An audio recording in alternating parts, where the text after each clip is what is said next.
Hey, Galactic viewers and Galactic readers. I wanted to do a special video for this particular blog, Don't Be Pissed New Agers, but Channeling is Possession, because this topic is really important and it's very huge. There are a couple of components that I did not address in the blog because I didn't want you guys to have to read a thick book. So let's get on with the additional information. If you've read the blog, then you understand that channeling is basically the same thing as demon possession, only with a channeler, you are giving permission to have some sort of entity come into your bioelectric magnetic field, which actually is a no-no. And under natural law, these beings know that. They are very well aware. And any benevolent being knows this to be true, and they will not come into you. So any entity that comes into your space and is using you as a host is not benevolent. I don't care if the message is warm and fuzzy. This is a major natural law violation, okay? So channeling is giving permission or consent to be used as a host. Now, with possession, these individuals or these entities, these are contact parasites, whatever you want to call them. Aliens will take advantage of this.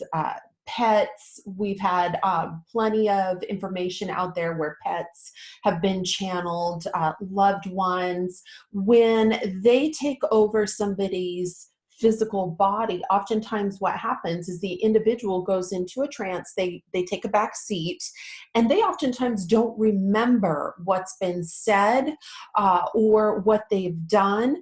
This entity just comes in and takes over their body. And this is a real problem because in this way, it's very much the same as a channeler who refuses to take responsibility for any messages that are being said. They abdicate that responsibility over to the individual that they are channeling. Okay, so I have an issue with that. We should always be responsible for everything that we do and say, including think. So when you're channeling, that's the position a lot of channelers take is, it wasn't me, I was just delivering the message. Okay, but who they're delivering the message from is really crucial. And an individual that comes into you knows that this is a violation. So 100% of the time, this is wrong. Now, let's talk about Edgar Cayce, because obviously he's the most notorious channeler or medium that we know of. And the reason this was allowed to take place is for the bigger picture, and I'm going to explain what that means.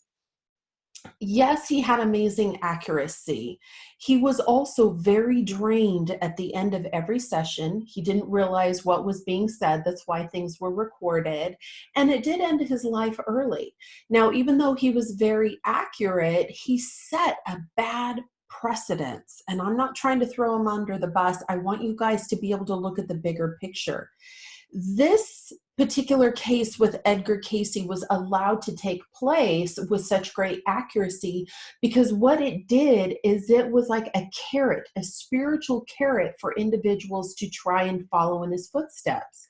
But there will never be another Edgar Cayce. He stood alone because he was used as an example of channeling only in a positive way.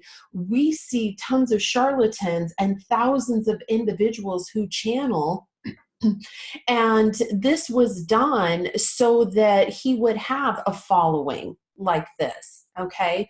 Now this isn't public knowledge per se, but on a larger energetic and spiritual scale, if you look at what happened, he really did set a bad precedence because everybody, well, not everybody, I shouldn't say that. Many people were very enticed by what he was doing. And so he stands as an example to this day of channeling, and nobody has been able to mimic what he did. Even if you did, it's still not okay. when you've got a possession type of situation, these archontic demons, these ghosts, whether it's an ET or animals that you're channeling or taking over, they come into your bioelectric matrix, and they are using you as energy. Okay, you are providing for them energy that they feed off of, which means you are in a state of depletion. So whether you are being possessed or you are channeling willingly and allowing yourself to be used as a host, you're still being used as energetic food, which means that you are in a state of depletion. And these entities know that this is a violation, a huge violation of natural law. So please do not allow this to happen, and realize that if you are going to a channeler, that this is what's happening, and that the channeler is going to abdicate their responsibility of anything that they say, and they're going to put it all on the unknown entity that they are channeling. Okay. And that is also an issue. That should not be happening. Now, one of the things that I think is really important to understand is that you don't need a channeler. You don't need a medium, and you don't need to have communication with fourth dimensionals in order to get the information that you're looking for. By your birthright, you are capable of getting this information straight from the multiverse. I bypass the universe because this universe, one verse, is a created and controlled construct. And you have access to the multiverse, which means you have infinite knowledge and information available at your fingertips. If you want to access that, you've got to practice and develop your spiritual eye. It's a muscle. Your pineal gland is a muscle, same as your physical body. You cannot just go into a gym and pick up 50-pound weights. You have to work up to that. And the same is true for your spiritual eye. You've got to have a spiritual discipline and a practice that allows your pineal gland to exercise, to grow, and develop. And the more you do that, the more access you have to the multiverse so that you can have that information directly. This is so important. Now, if you want to communicate with extraterrestrials that are of benevolent birthright or benevolent origin, what I would recommend is that you set parameters, which is completely doable.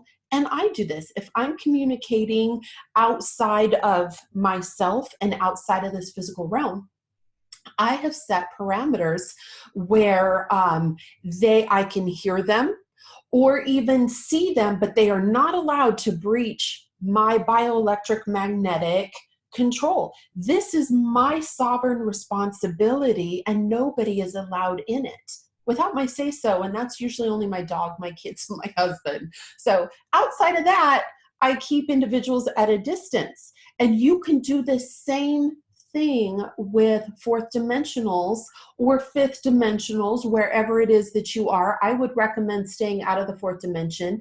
These are the entities that will want to come in and to take up space within you and use you as a host. So I would just bypass the fourth dimension altogether. It's not a good place to be. If you're going to communicate outside of that, make sure you set your parameters and just realize that they are so happy to adhere and honor the law of the natural law. If they're not willing to do that, they're not benevolent. And that is just the way it is. It's very simple when you break it down that way. So just remember these things. If you are interested in extra dimensional communication, set your parameters, make sure it's done in a loving, honorable way where you are not compromised. Any entity that is willing to do for you what you should be doing for yourself, for your own spiritual growth and development, is a malevolent being. They're not there for your edification. And that is a straight across rule, period. And they know that. So please keep this in mind. Share the information, like and subscribe. Please leave your comments below. I'm always happy to hear from you guys, and we'll see you later.